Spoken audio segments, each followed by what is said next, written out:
10 seconds.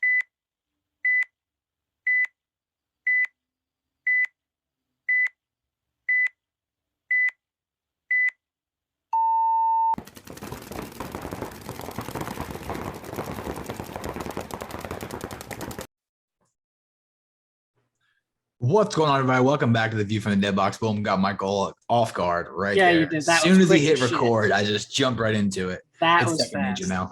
now. That's probably the quickest we've ever jumped into anything. So what's That going on, sounds man? like We're your gonna sex keep it life. rolling at this point. Yeah, right. Yeah. Jesus. Let's keep it rolling. So yeah, what's going on? You excited? You pumped? Pumped. I don't know. I never feel like I'm pumped for an event, really, unless it's like a fun event. Like I'm pumped for Chicago ICPL. I'm pumped for that, and I'm pumped for 10-man CFOA. Yes, I'm really excited for that 10-man CFOA. Pumped for that. Especially since I did get that DSR, and I hope mech frames are out by then. That's my plan. God. I really hope so. Rumor was like, so I found some PB Nation posts from Die. Yeah. And that obviously took some digging. That's not used much, but they did an update on it. I could probably reach out to Billy and ask if he's got any like updates. I think it was May is what they said, and like the update came from May, and he said 2 to 3 months, and we're at that 2 to 3 months now. And that was the beginning of last week. I read that. So I was actually kind of thinking it was going to be at this past NXL event. That's kind of, especially that being in California, probably Chicago. It'll drop in Chicago. But September. I agree. I think that's when it'll be because this wasn't a major. I'm pretty sure it wasn't. Chicago ICPL is 2 or 3 weeks after Chicago. Yeah. So I definitely feel like that's where it's going. That's what I'm hoping for. But so yeah, I am pumped for that one. So you don't get pumped for events? I used to. I guess it's been a while since I've been like pumped for an event too. I don't know. It's a different. I guess it's different. I know some that it's weird looking at the new guys, even like new teammates, but like some of the younger players, they seem super fucking excited. I remember when I was that excited, I look at them and I'm like, I guess I've been there, done that 10,000 times at this point. I don't know. That's what I'm thinking. It's just a lot. Like I think the worst part about events is the early like arrival and stuff like that. That's why I like NXL, because I have a chance of pulling a mid to late day event. Yeah. Right. If I think personally that 10 o'clock time is amazing at NXL. You get there at like 8:30, bullshit, slowly get ready, grab a couple cases, walk down, and you're playing from like 10 to like 12:30, 10 to 1, and you're done. Yeah, I agree. And always, I like that midday lunchtime. You know what I mean? I would rather, I don't know, to me, like, especially in Mac Cup, for example, it gives me, like I said, I don't have to rush to get to the field. You're there, you're chilling. And then afterwards, you normally can hit up, like, your teammates or your friends are playing in the afternoon, or, like, you can hit the vendors and then peace out. You go get dinner or whatever the fuck.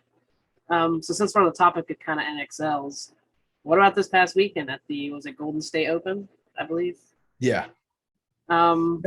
It happened exactly how I envisioned. Not the teams that winning, but I always feel like the smaller teams, like, and I've said this a million times in our podcast, the smaller teams should thrive on blind layouts. Yes. They just should. Because like I've said, there is a difference in skill gap on like the star players of the league and then like low level pros. But that mid-tier pro level, I think it's flooded. Yeah, there's just so many. But a lot of those teams have dudes that can ball and bang with the top bang. Like there are still going to be 1 or 2 dudes per roster that are just still better than just about everybody on their other team. But if you have 8 people in the roster, or I think Impact actually only had 6 or 7. I think they had 7 with Goldman, because Goldman wasn't even playing every point. He was playing like he was splitting points because Zupa was just fucking destroying people. They had 7 with Goldman. Yes. Yeah. So they ran like they said Goldman only played I want to say like 3 or 4 points, leading up to the quarters or semis. Zupa was just taking all of his reps, which got to be a knock, right? That's got to be. I'm sure Goldman could play anywhere, but like Zupa was just doing work in the snake. I'm doing work. You know what I mean? Hell, didn't he win the Who won the 1-on-4? That might have been Zupa. That was Zupa. I think I'm it pretty was Zupa. sure. Yeah, Zupa won the 1-on-4, and they were talking about him prior to that too, that he was already in the running for MVP, and then clutches a 1v4 like 3 points later. It's like, okay, that would say was your MVP right there. Absolutely. I didn't realize he was from our area, and I say that kind of consuming Georgia. I did not realize that. Yeah, I had no idea. Play against him all the time. Yeah, I know. I looked up. That's what I was like sitting here, and I was like, oh, he played on this team. He played on this team. He played with Reed. And I was like going through, this was like 10 minutes before we hopped on. I had zero idea. I used to play against him all the time. Whenever we played open, we'd always play CEP. And we honestly balled him up a lot on CEP. Then I think I didn't really follow him too much after that because CEP kind of broke apart a good bit, like 26 times. But he played at Georgia Tech with Reed for a while. That's how Reed knew him. I had he's been just about everywhere. But everywhere he's went, like I was a big fan of Revo, honestly, just because of Derola and Zupa on Revo, and I like all of Revo's gear, but I've always kind of rooted for him. And then here with Impact, I was very surprised to get a call for Impact because they have a plethora of dudes, but obviously it's panned out, right? Like he's putting in work, so it's crazy. I was very surprised to see Iron Man do as good as I would have never picked him. No, I wouldn't have either. I would have never picked him to go that far, but I definitely would have. I definitely said that I expect a couple lower level, like smaller market teams, to make a run to like in the semis and like in the deep in the quarters, stuff like that. That's where I see the smaller market teams making it because they still have really good guys on the roster. And if you're playing against other people, to me, I personally feel like, and I've said this plenty of times, when you hit D2, like solid D2, not like you just broke into D2. If you are a solid D2 player, your gun skill from there to like pro is very marginal. You know what I mean? I think the difference in players from a high caliber D2 to like low end pro, there's not a huge difference. I would agree. As long as you're not like a D2 player been sitting there for like 4 years because you only play like 1 or 2 events a year, different. But if you're an active player who plays at a lot of events, I feel like your gunfighting skill and your field knowledge, if you've been playing long enough, is there. Now you do have some pros that have been playing, like some of the Dynasty guys have 25, 30 years, but you have D2 players that have been playing like long forever as well. So, but in the same aspect, like I said, I've said this several times, there's the only difference between solid high-end D2 players and low-level pro players. There's not a huge difference. It's just that player, you could sub them on to a already star-filled pro line, and you would never see a like a diminishing return. Like they would always have something to give to the roster, just because their gun skill is going to be able to fight whoever. Plus, nowadays, it's really gunfighting is still a part of the game, but like this field was really getting up in the 50s, holding the cross, letting the guy come through and bait and switching almost everybody. Like that's literally what this whole field was about: getting up in the X and getting up in the V and just holding it, and then waiting until they come to a cut that they can't hide from you and just beam them. That's literally, I have seen like 75% of people die this weekend. Not a lot of guys died straight out of pure out gunfights because they were rushing the 50 as fast as they could and holding.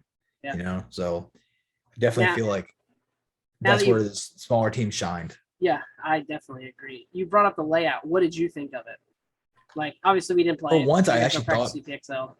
Yeah, well, this is a layout that I was like, and before looking at it on the flat ground, I'm like, God, more giant bunkers in the center, Jesus. But there was a lot of fucking kills on the break. There was teams that were losing 2 and 3 bodies on the break. So I am perfectly fine with putting big stuff in the center to force moves like that. As long as the shooting lanes are wide open where you can take the gamble and shoot 2 people on the break if you have the guns up. And there was tons of teams that got shot twice on the break. Like they were shooting these dudes out before they were getting to the towers. It's like, Jesus, man. I would be curious to see, obviously we couldn't see any of this, but how some of the divisional teams played it. Because obviously the fields are played different, you know what I mean, between your lower level guys and your high level guys.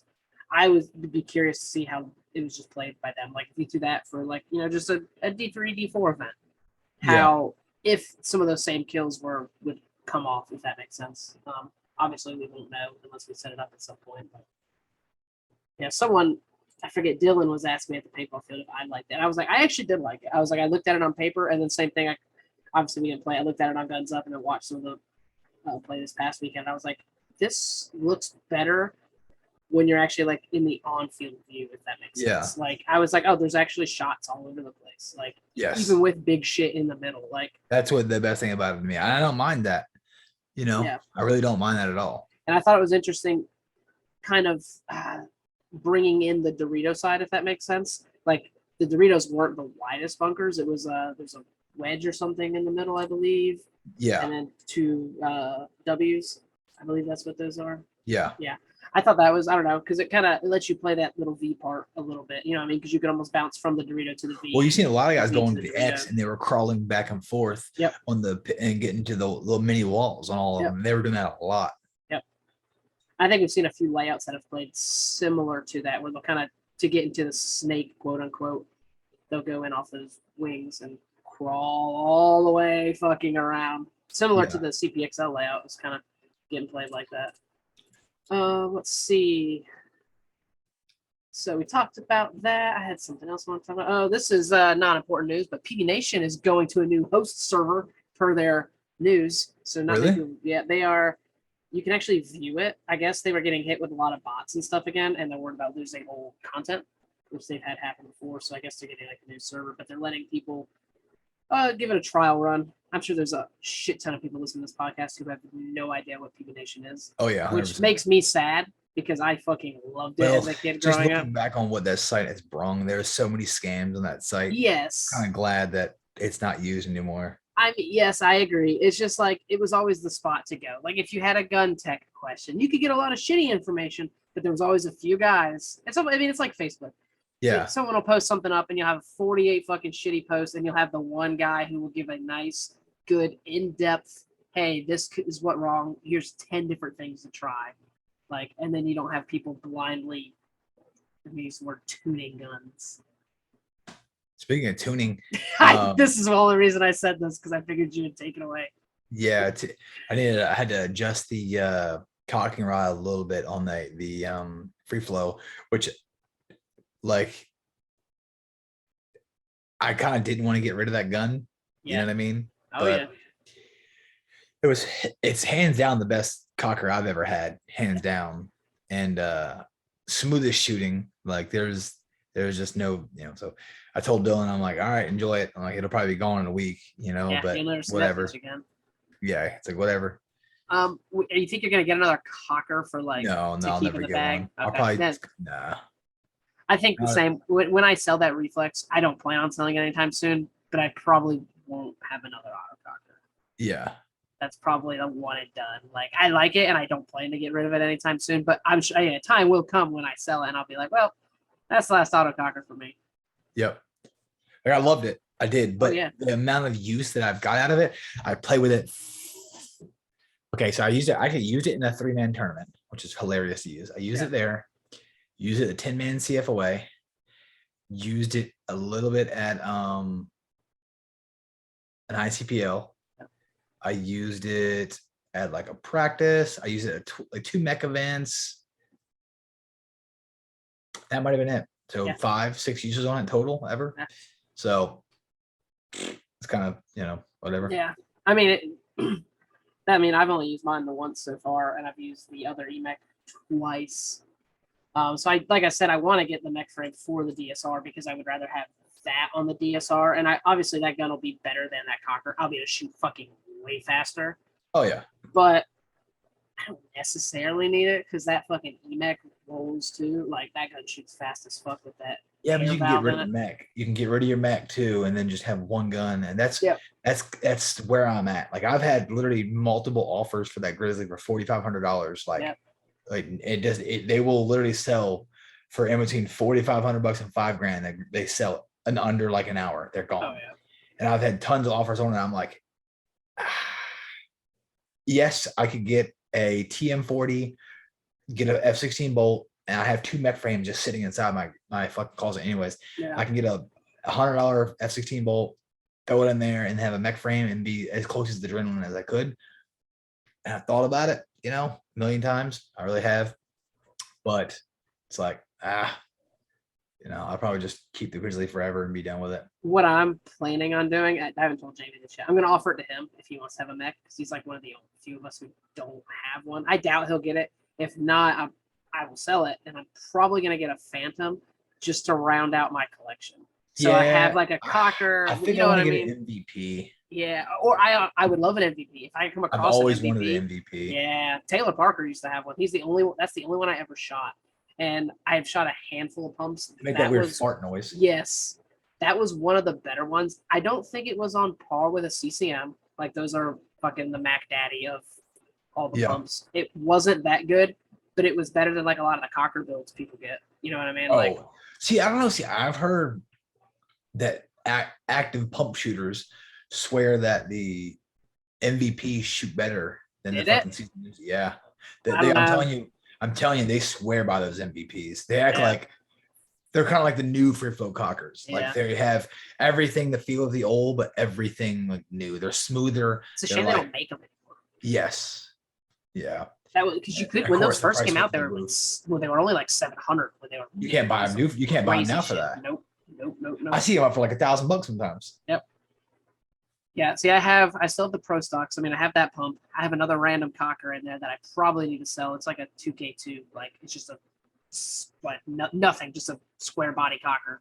I need to get rid of that one and use that money from that and the EMEC to get a Phantom just to round off. Like, so I'll have a stock class gun, which I would never use. I would use it once, maybe just for shits, but I would like to be able to go, okay, cool. That's my stock class gun, my Cocker. I got whatever tournament gun. That'll probably always change. I can have one of everything. Yeah, exactly. I still have that. I had that Inceptions built Resurrection as well. Oh yeah, forget about that one. So I don't know what to do. What to do with that one either. I would definitely sell that one for sure. Yeah. I mean, if anything, I mean, you should, like you said, either get an MVP. You should get some sort of pump. You would never use it. It would sit just like that Cocker. But it's one of those things you've played so long at this point. You know what I mean? Like, it's kind of cool to have that piece. Paintball history, I guess. I don't know. Yeah. I would also like to get one of the, you can't find them either. The Tippmann, were they C3s? Yeah. They were the propane powered ones. Yep. I'd like to do a carnivore pump. Yes. Well, Dan's got that carnivore. Good luck getting it. Because I would Who has one? Daniel has one. Oh, yeah. That's something I would sink big money into. But people won't let go of them. And it was crazy because at one point you could get them for sub $600. And then it was like they're $1,000 to 15, maybe more. I mean, I haven't looked at them in a while, but I'm sure there's one local floating around shoved in some closets because there are a few local players that had them. Oh, I know exactly where one is. You need to get it. Yeah. I haven't told anybody about it either. I know who has it, but I don't know. Yeah. I don't have contact information. You probably do. Yeah. Oh, I know. We talk probably like once every few months on there. Oh yeah, you need to get it. Then it's blue. So it's not my color, but it sat on your dad's coffee table our kitchen table for a hot fucking minute. And then piss everybody off and throw like a CCM frame on it and just pump that bitch out. Like, I think I would do like a Shock Tech Gunfighter frame on there, a Gunfighter 1.5 frame on there. That would be badass too. They are and do like one of those just super nice guns. Like, oh yeah, the milling on them is like, to me they're like the last true, like, I mean they really are auto, like Bud auto Cocker. Yeah. Our old days. What else? Oh, Bobby Avila's passed away. Do you know what happened? Kind of, yeah. Are you allowed to say what'd you hear? I haven't heard anything. I've been trying to find out, but I haven't been overly nosy. I've done a few quick searches, and that was it. He was found like face down, I think unresponsive by his mother, I believe. That's what I heard. Sucks. Yeah. That's a rough one. I wasn't sure. I assumed something similar to that, but yeah. So you guys got the CPXL this weekend. Obviously, you're not excited for the tournament. How do you guys feel? I mean, you guys came off a real shitty event a month ago. Yeah. Do you feel much better about that now? Like, you think you guys will be settled down? I feel weird. I feel like I'm a sportscaster interviewing you about a team I used to play for. So it's kind of weird to say. It's like Yeah, really. You're like Tom Brady when he retires, like talking to Yeah, the paper. that's exactly right. I don't know. We didn't get off 2 weeks with everybody. That's the problem. Yeah. We had 1 week with like 70% of the roster, and then the next week with another 70% of the roster. So Yeah. I hate not having 2 weeks of practice on the layout. But that's how it's been here lately, So we'll see how it goes into this event, and we can go from there. But it's definitely a little bit different of a layout. Yeah. I don't hate it. It plays. I think there's multiple different ways you can play. I say, well, that some of the bunkers you're going to have no matter what automatically, but I definitely do feel like there's going to be a few different breakouts that you can run on this layout. That the last 2 layouts they had, generally everybody ran the same fucking layout, or same breakout. Which I can't stand that. I always get so mad when everybody is doing the same exact shit. You know what I mean? And then you're losing to, if your 8 guys didn't play that layout 40, 50, 60 points, they don't know the exact shot. Your guys are still getting the bunkers trying to figure out, which is exactly what happened last event. We had guys going to bunkers who never played the layout, jumping in there and then figuring out where shots were, which is kind of fucking stupid. So, I mean, Barry will be there with you guys, right? Yeah. Oh, so did you? This is going back 2 weeks. I kept forgetting to tell you. I'm glad I said Barry's name. So when Jeremy was down, not this past weekend, the weekend before, he came up and was talking to me sitting up on the tower, and Hallie was up there. Well, he got down to go run a point, and I jokingly looked at him and said, "Hey, man, what do I got to do to get a Jits jersey?" He was like, "I don't know, man. I don't know." And then he left and came back up, started talking to me again. Hallie left. I was like, "All right, man, I'm getting ready to cut out." He ended up giving me his jersey. Did he? Yeah, he gave me his jersey. I think I got it. Oh, I might have put it. I think it's hanging up in the closet. But yeah, I got hit. And I looked. I was like, "Jeremy, you ain't got to give me your jersey, dude." I was like, "It's fine." He goes, "No." He goes, "You can have it." So I got a Jets jersey. Yeah, that's what I said. I was like, "Do you want a Georgia Extreme?" And I was like, "I got one. I can give you." No, that's exactly. Well, that's what I said. I was like, "That's all I got to offer. I ain't got anything else better." I was like, "That's it." He was like, "Nah." He goes, "I'm good." But I was like, "Oh, that's fucking dope." Like, I mean, I've known Jeremy a decent long time, so I was like, I don't really like having other players' jerseys unless it's someone I know or someone I have personally traded for. Like if I was at a tournament and someone was like, "Hey, whoever they are, your jersey's cool, and just do a jersey swap," that's different. Or coming from someone like Jeremy, you, or anybody I personally know, it's fine. But I don't even like having pro people jerseys that I don't know, or I don't know. I'm weird like that. But Jeremy's, the Jits one's cool because there's not many of those going around. So I was very, very appreciated. So if you watch the video that Drew put up early in the day, you can see him wearing his jersey. Halfway through the day, he doesn't have his jersey. I was wondering why he went to the cutoff. Yeah. And I kept meaning to tell you like the past 2 weeks, and every time we talk, I forget about it. But yeah, so it's a good size. It's 3X. I could technically wear it, but I probably won't. I'll keep that one to get displayed at some point with all my other nice jerseys. Trying to think. What was I saying? There was a jersey I wanted to pick up the other day.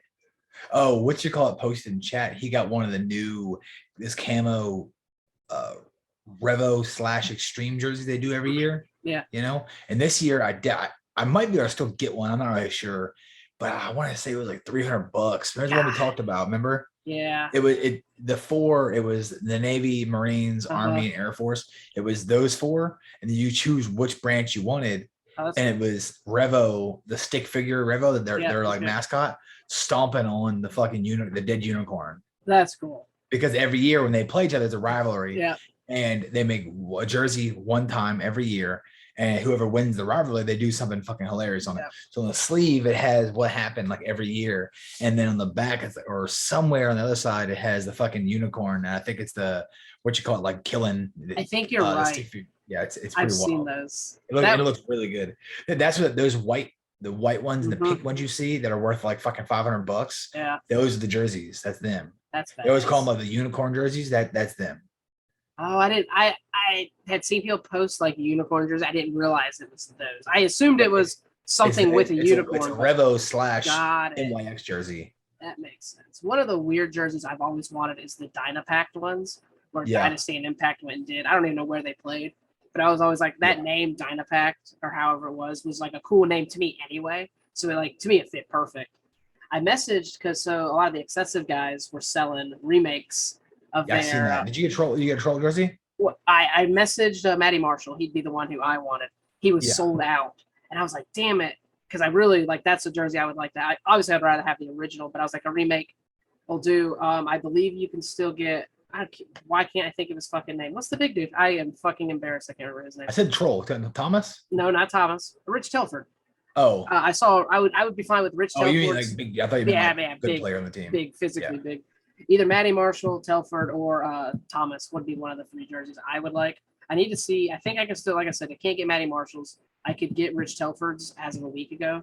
I didn't even think about Thomas, honestly, and that's fucking bad. But one of those three would be the only three I would get. Well, I was thinking of Bat Guys because when I was a kid, those are the two people who like I watched a lot of. She like a Greg Hastings one. That'd be a good Doesn't he have one? Yeah, he should. He should. He's same era, I believe. All of them that are like still active all had theirs come out. I'll have to look. I'm pretty sure I can still I get. don't think if any other players were like worth the fuck on that Cuba. Yeah, Cuba, we definitely have. But he didn't really have a talk anymore in this thing. You've always been about Matty, so yeah. But it was just I don't know. It was like so you can still get Rich Telford's. I mean, it's 'cause he's a fucking clown. Yeah, I might have to get his. Don't get that one. Shit. Why not? Nobody wants that fucking jersey. That's why it's not sold out. God, you're such an asshole. Do you talk to Matty and see if they're gonna make any more? I did. Well, it was kind of my fault. I messaged him, and it was like, "Hey, man, I want to get one of the jerseys." And he answered me like 8 hours later, and I was at work, and I just swiped the message away. And then like 2 days later, I hopped back in there, and I was like, "Fuck!" And he was like, "Yeah, we closed." You're a clown. Damn it! It's the one time at work I was super fucking busy. Happens like once every 6 months, and I just swiped it away, kept doing my shit. Literally, I don't check Facebook messages because I have all that shit muted, and I opened up Facebook. When you replied, Matty, why would you not like stop for 30 seconds and reply? I didn't even look at who it was. I was just like swiped it away, like done. It wasn't a text message; it was something else. Gone. Yeah. So I was a little annoyed with myself. Yeah. No, I mean it is fair.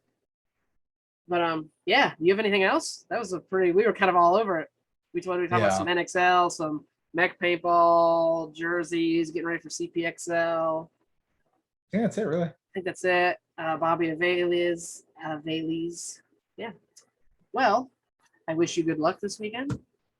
Don't fuck up. Don't fuck up twice. Actually, let me say that. No, you can't lose. You can't play shitty 2 times in a row.